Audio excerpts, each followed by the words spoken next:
So I'm going to tell you why I don't believe that trading is gambling. So every investment in the world has risk, whether it's real estate, whether it's marketing, whether it's construction, whether it's a software, everything has risk. Anything that you put money into hoping for a return has risk, without question, irrefutably.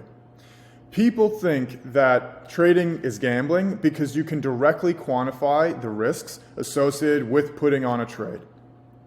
Now, it's much harder to quantify losses and risk in something like a real estate development. So imagine you have a piece of land, you want to put an apartment building on it.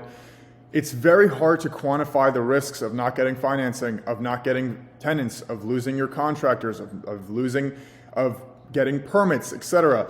It's very hard to quantify that. So people think that building an apartment building is less risky than putting on a trade or trading as a business, because it's incredibly difficult to quantify the risks associated with certain things falling through in real estate, for example.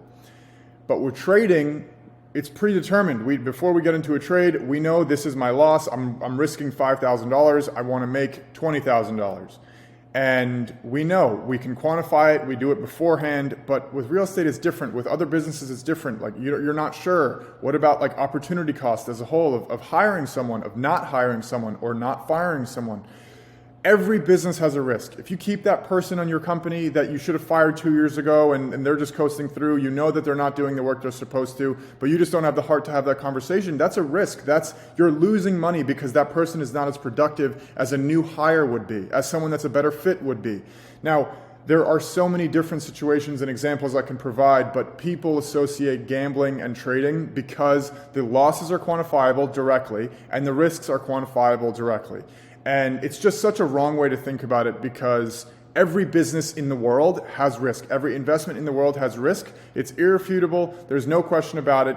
And trading is not gambling. When you have a system that you stick to that's profitable and you have an edge, it's not gambling. You take controlled losses. When your system works over time, that's what you bank on. So I don't believe that trading is gambling. I don't think you should either. I think it's a small-minded way of thinking.